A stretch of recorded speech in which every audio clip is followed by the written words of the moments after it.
우리 함께 사도신경으로 신앙 고백 드리겠습니다.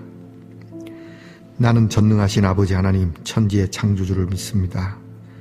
나는 그의 유일하신 아들 우리 주 예수 그리스도를 믿습니다.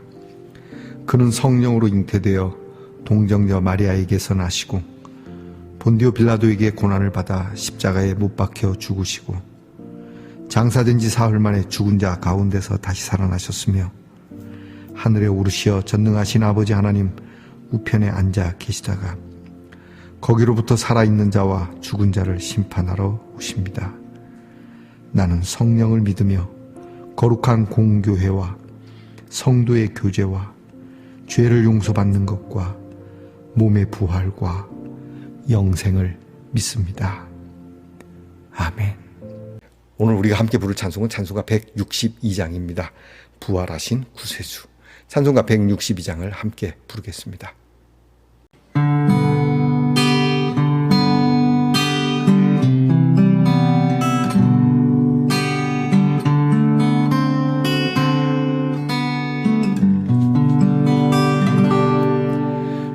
부활하신 구세주 나 항상 섬기네. 온 세상 조롱해 보주정령 사셨네. 그 은혜로운 손길 부드러운 음성 주 예수 나와 함께 늘 계시네. 예수 늘 살아계셔서 주 동행하여 주시며 늘 말씀하시네. 예수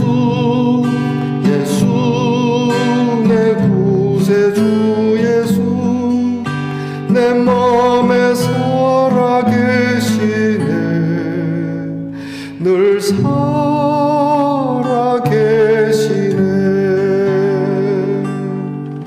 온 세상 살펴보니 주 사랑 알겠네. 내 마음이 아플 때도 주 정령 사셨네. 이 세상 풍파 이길 힘 주시는 주님 주 다시 영광 중에 곧 오시리. 예수 늘 살아계셔서 주 동행하여 주시며 늘 말씀하시네. 예수 내 구세주 예수 내 맘에 살아계시네. 늘 살아계시네.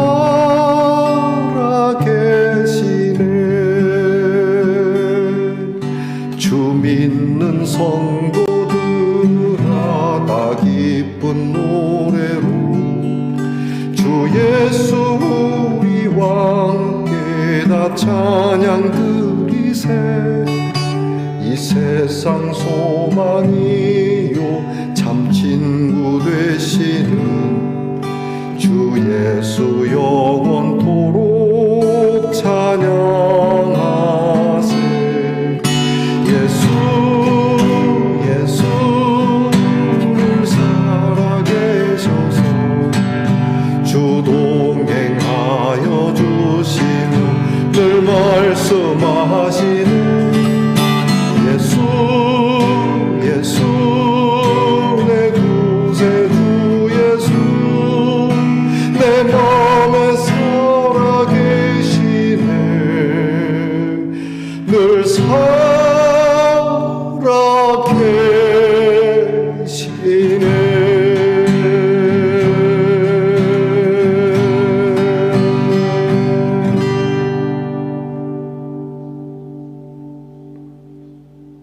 우리 함께 겸손한 마음으로 기도드리겠습니다. 오늘도 살아계셔서 늘 우리와 함께 하신 하나님께 감사를 드립니다. 우리가 자고 깰 때마다 다시 죽었다가 살아나는 이 부활의 경험을 하는 우리 말씀 동산의 성도들이 되게 하옵소서. 주께서 과연 살아계시고 어제나 오늘이나 변함없이 우리 곁에서 우리와 함께 하신다는 것을 잊지 않고, 우리가 힘들고 아프고 고통스러워서 심지어는 이 세상을 접어버릴까 이런 생각이 들 때마다 살아계신 주님이 곁에 있음에, 우리 주님의 영광이 나와 함께 하심에 이 세상 모진 풍파를 이 부활의 능력으로 이겨내는 성도들이 되게 하시고, 우리가 믿음과 진리와 정의로 사는 일에, 그리고 사랑으로 사는 일에 힘겨울지라도 부활의 아침을 바라보며 소망으로 승리하는 성도들이 되게 하옵소서. 오히려 힘겨운 아픔 가운데 빠져있는 사람들에게 이 소망을 불어넣어 줄 수 있는 희망의 사람들이 되게 해 주시옵소서. 우리 말씀 동산에 성도들이 있으므로 함께 더불어 살아가는 이들이 세상 살맛이 나는 우리 귀한 하나님의 자녀들이 되게 해 주시옵시고, 하나님께서 늘 언제나 그 오른손으로 함께 하셔서 우리 마음 가운데 우리의 삶 속에 살아계시는 하나님이 우리를 통하여 확실하게 드러나는 우리 성도들이 되게 하옵소서. 아버지 하나님, 오늘도 아픔과 질병 속에서 죽음의 고통을 맞이하는 성도들을 불쌍히 여겨주시고, 사망이 우리를 어떻게 할 수 없다는 것을 오히려 아픔 중에 더 크게 밝히 나타내는 우리 성도들이 되도록 은혜 주시옵소서. 우리의 자녀들을 위하여 늘 기도합니다. 공부하는 자녀들에게 하나님의 지혜와 명철을 구하고, 나라를 지키는 자녀들에게 건강과 평화와 안전을 구하며, 직장에서 애쓰며 수고하는 자녀들이 그 수고가 헛되지 않기를 기도하고, 또한 멀리 떨어져 해외와 객지에 살아가는 우리의 자녀들이 어느 곳에 있든지 하나님의 돌보심이 함께하는 은혜를 구합니다. 하나님의 말씀을 함께 열어 묵상하는 이 시간, 귀한 말씀, 은혜롭고 보배로운 말씀, 하나님의 말씀을 한 줄이라도 붙잡고 그 한 줄이 오늘과 우리의 삶 전체를 다 충족히 채우고도 남음이 있는 말씀이 됨을 믿고 말씀을 대하게 하옵소서. 이 하루를 우리와 함께 하시는 하나님께 감사드리며 예수님 이름으로 기도하옵나이다. 아멘. 오늘 묵상의 말씀은 마태복음 22장 23절로 33절까지의 말씀입니다. 마태복음 22장 23절로 33절까지의 말씀을 저와 함께 소리내어 같이 읽겠습니다. 부활이 없다 하는 사두개인들이 그날 예수께 와서 물어 이르되, 예수님이여, 모세가 일렀으되 사람이 만일 자식이 없이 죽으면 그 동생이 그 아내에게 장가 들어 형을 위하여 상속자를 세울지니라 하였나이다. 우리 중에 7형제가 있었는데 마지가 장가 들었다가 죽어 상속자가 없으므로 그 아내를 그 동생에게 물려주고, 그 둘째와 셋째로 7째까지 그렇게 하다가 최후의 그 여자도 죽었나이다. 그런즉 그들이 다 그를 취하였으니 부활 때에 7 중에 누구의 아내가 되리까? 예수께서 대답하여 이르시되, 너희가 성경도 하나님의 능력도 알지 못하는 고로 오해하였도다. 부활 때에는 장가도 아니가고 시집도 아니가고 하늘에 있는 천사들과 같으니라. 죽은 자의 부활을 논할진대 하나님이 너희에게 말씀하신 바 나는 아브라함의 하나님이요 이삭의 하나님이요 야곱의 하나님이로라 하신 것을 읽어보지 못하였느냐? 하나님은 죽은 자의 하나님이 아니요 살아있는 자의 하나님이시니라 하시니 무리가 듣고 그의 가르치심에 놀라더라. 아멘. 말씀의 동산 성도 여러분, 지난밤 편안히 잘 주무셨습니까? 주님의 이름으로 문안드립니다. 자, 여러분 오늘은 어떻습니까? 네, 좋습니다. 이거 조끼인데요. 이렇게 하트가 있습니다. 이 등에도 뒤에도 이렇게 하트가 있습니다. 우리가 무슨 재난을 만나거나 어떤 신호가 필요하거나 또 우리가 여러 일들을 할 때 우리가 이런 조끼를 입는데, 우리의 모든 조끼가 사랑의 조끼가 되기를 바랍니다. 여러분들도 오늘 여러분의 옷에 이 사랑의 표시가 있든 없든 여러분이 입은 옷에서 사랑이 나타날 수 있기를 축복합니다. 자, 여러분 오늘은 어떻습니까? 네, 좋습니다. 마태복음 109번째 시간입니다. 오늘 말씀에는 부활에 대해서 상당히 불편해하는 사람들, 부활을 믿지 않는 사두개파의 사람들이 와서 예수님께 부활에 대한 논쟁을 하는 그러한 사건입니다. 사실 우리는 부활에 대하여서 믿고는 있지만 부활을 논리적으로 설명하려면 정말 힘이 많이 들고 그냥 믿을 수밖에 없는 사건으로 우리는 받아들여야 합니다. 제가 늘 장례식에서 설교하는 내용이 있습니다. 그것은 바로 부활의 이야기인데 이 부활을 장례식장에서 유족들에게 어떻게 말씀을 할까?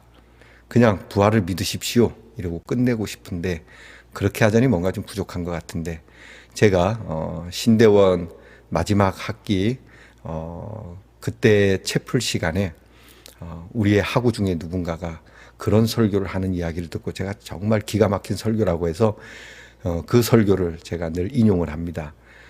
그분이 설교하신 내용은 그겁니다. 엄마 뱃속에 쌍둥이가 있는데 그 쌍둥이가 하나는 우리는 인생이 이 엄마 뱃속이 끝이다.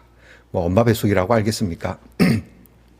그 복중에서의 생명이 끝이라고 하는가 하면 한쪽에 있는 쌍둥이는 우리는 약 10개월이라고 하는 세월이 지나면 우리가 알지 못하는 세상에 나가게 된다. 이런 이야기로 풀어내는 겁니다. 자, 여러분, 우리가 이 땅에 살면서 우리는 이 땅에 사는 환경, 이런 논리로 우리는 부활과 하나님의 나라를 이야기할 수밖에 없는데 이걸 넘어서서 우리가 상상을 초월하는 감히 상상도 되지 않는 하나님의 나라와 부활을 이야기하는 거 어려운 것이죠. 자, 여러분, 엄마 뱃속에 있는 이 태아가 그들은 탯줄로 양분을 먹으면서 생명을 유지합니다. 그리고 엄마 뱃속은 물입니다. 물 속에서 살아갑니다. 그때 인지가 되는지 안 되는지 모르겠지만 그 아기가 만약에 인지를 한다면 만약에 이 세상, 엄마의 뱃속이라고 하는 세상을 나가서 바깥이라고 하는 세상을 나갈 때 멀리 다니고 걸어 다니고 뛰어 다니고 그리고 하늘로 다니고 할 때 탯줄이 그만큼 늘어나나? 내가 아는 탯줄은 여기서 이만큼이 전부인데 탯줄이 그만큼 늘어나는 탯줄이 있나? 이렇게 생각할 수도 있지 않겠습니까? 마찬가지로 우리가 이 땅에서 삶을 그런 식으로 이해해서 하나님 나라에 가면 비행기가 있을까? 뛰어다닐까? 날아다닐까? 이런 생각을 많이 하게 되죠. 더군다나 또 한편 더 나가서 부활을 의심하는 많이 의심하는 분들은 불에 타 죽으면 그 불에 탄 가루가 어떻게 하나가 될 수 있으며 짐승에게 물려 죽은 사람은 그 짐승의 뱃속에서 어떻게 빼내오며 이미 그 짐승은 죽고 없는데 또는 전쟁으로 인하여 산화되거나 여러 물에 빠져 죽거나 그런 사람들은 부활해도 다시 죽지 않을까 등등 이런 생각을 할 수밖에 없죠. 자, 그런 생각을 가지고 예수님께 온 이 사두개파의 사람들, 바리새파 사람들은 부활을 믿는데 이 사두개파 사람들은 부활을 믿지 않거든요. 굉장히 현실적이고 현세적인 그러한 모임들입니다. 이런 현실주의자들, 이런 사람들은 당연히 부활을 믿을 수가 없는 것이죠. 그냥 부활은 상징적일 것일 뿐 실제로 부활은 없다라고 말할 수밖에 없는 겁니다. 이제 이 사람들이 예수님께 와서 묻는 것이죠. 굉장히 복잡한 이야기를 합니다. 형사취수제입니다. 옛날에는 고대 시대에 우리나라에도 우리가 삼국시대나 그 이전 심지어는 그 후로도 그런 일들이 있었다고 하죠. 가문의 대를 잇기 위해서 형제 집안의 아들을 데려오거나 내지는 형이 이제 만약에 자식이 없어서 죽으면 그 형수가 동생하고 동침을 해서 그 대를 이어가도록 하는 이것을 형사취수제라고 합니다. 이런 제도. 그런데 이 사두개인들이 얘기하는 것은 형제가 7이 있는데 맏형이 죽어서 둘째에게 형수가 잠자리를 같이 했고 또 둘째가 죽었어요. 그러니까 이 형수가 아이를 결국 갖지 못한 상태에서 둘째가 죽어서 셋째 동생하고 또 이렇게 같이 살 수밖에 없는 상황이고 또 그 상황에서 임신이 되지 않아서 셋째도 죽었는데 셋째가 죽어서 넷째 이렇게 해서 일곱째까지 다 이 형수가 잠자리를 할 수밖에 없었다. 근데 만약에 부활이 있다면 부활하고 나면 이 여자는 누구의 아내가 됩니까? 아주 그럴듯한 얘기죠. 그런데 여러분 이게 너무 극단적, 이게 비약을 해도 한참 비약한 그러한 비유죠. 물론 뭐 그렇게 이야기할 수 있습니다. 근데 뭐 어떻게 이야기 속에서도 일곱째까지 다 죽는 이게 굉장히 희귀한 일이겠지만 뭐 아예 뭐 불가능한 일은 아니겠죠. 가능은 하겠죠. 그러나 너무 비약적인 이야기인데 이 말을 예수님께 하는 것은 부활이 없다는 것을 이야기하고 싶은 거죠. 그러니까 예수님 생각에 선생님 생각에는 어떠합니까? 라고 묻는 거니까요. 그러니까 예수님께서 말씀하시죠. 너희가 성경도 모르고 하나님의 능력도 모른다고 쏘아댑니다. 이거 굉장히 중요한 겁니다. 성경을 모르고 있다. 하나님의 능력도 모르고 있다. 그러면은 뭐 틀린 거죠. 수학 얘기를 할까요?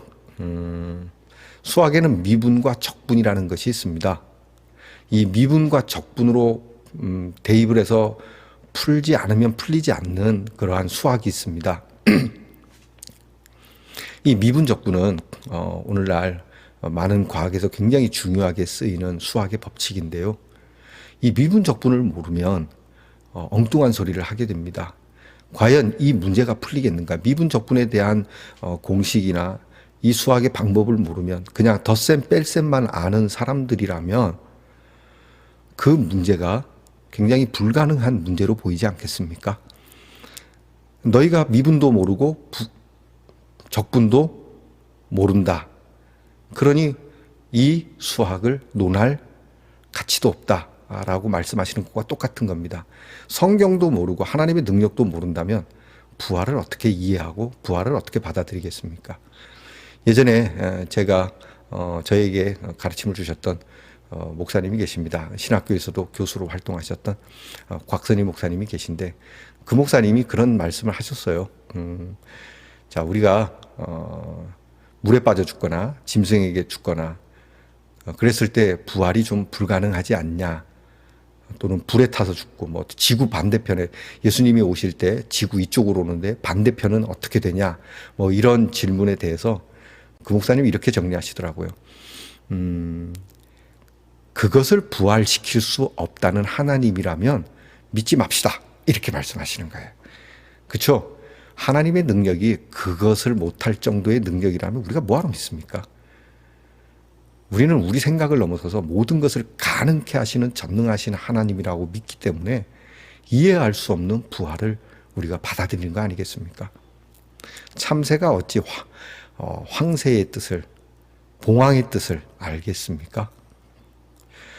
그러니까 예수님께서는 뭐 그렇게 얘기하지 않고 성경도 모르고 하나님의 능력도 모른다. 그러니 너희가 이렇게 할 수밖에 없다라고 말씀하시는 것이죠. 그러면서 예수님이 말씀합니다. 너희가 부활을 논한다면 너희가 이 말씀을 기억하냐. 성경에 보면 아브라함의 하나님, 이삭의 하나님, 야곱의 하나님이라고 한다. 너희들의 논리라면 아브라함의 하나님이신데 아브라함의 하나님은 아브라함이 죽고 끝났지 않습니까? 그 하나님이 어떻게 이삭의 하나님이 되고 이삭도 죽었는데 그 이삭의 하나님이 야곱의 하나님이 되느냐. 그리고 그 하나님이 너희 조상의 하나님이 어떻게 너희의 하나님이 될 수 있느냐. 이미 그 조상은 죽었고 그 조상과 함께 했던 하나님도 그때 다 끝났고 그 조상과 관계를 맺었던 하나님이 어떻게 다음 세대에게 관계를 맺을 수 있겠느냐. 하나님이 살아계시지 않고야 어떻게 그렇게 우리의 하나님까지 올 수 있겠느냐. 이 말씀을 하시는 거거든요. 살아계신 하나님. 그래서 어제나 오늘이나 변함없이 그때의 하나님, 먼 옛날의 하나님, 태초의 하나님이 정말 우주 끝까지, 아니 영원한 하나님이 될 수 있다는, 곧 영원히 살아계시는 하나님이 아니고는 불가능하다라는 겁니다. 그러면 이제 부활을 우리가 논할 필요가 없다고 생각되지 않습니까? 영원히 살아계신 하나님이시라면, 천지 만물을 지으신 하나님이 죽지 않고 여전히 살아계신 하나님이고 이 온 우주 만물과 모든 우주의 역사를 주관하시는 하나님이 오늘도 내일도 영원히 살아계시다면 부활이 무슨 문제가 되겠습니까? 아무것도 없는 것에서 창조하신 하나님이 우리가 가루가 돼서 흩어지든 흔적이 없어서 사라지고 세월 속에서 진토가 될지라도 그것을 하나님께서 부활시키지 못하겠습니까? 그리고 앞에 말씀드렸다시피 하나님의 나라에서의 부활한 우리의 삶은 오늘 우리가 살아가는 방식으로 이해가 되지 않습니다. 엄마 뱃속에서 탯줄로 그 물속에서 살아가는 아이, 간간히 들려지는 엄마의 목소리가 신의 목소리처럼 들릴 수밖에 없는 그러한 삶으로 이 바깥 세상을 논할 수 없듯이 오늘 우리가 살아가는 세상의 방식으로 하나님 나라에서의 삶, 부활의 삶을 논할 수 없다는 겁니다. 그저 우리는 그 아이가 10개월 후에 전혀 상상도 할 수 없었던 세상에 나와 사는 것처럼 우리도 전혀 상상할 수 없었던 하나님 나라에서의 부활의 삶을 우리는 영위해 가게 될 것입니다. 설레지 않습니까? 궁금하지 않습니까? 엄청난 호기심, 세상에 많은 과학자들이 호기심이 충만한 사람들인데 그 어떤 과학자들의 호기심보다도 비교할 수 없는 호기심이 우리에게 있지 않겠습니까?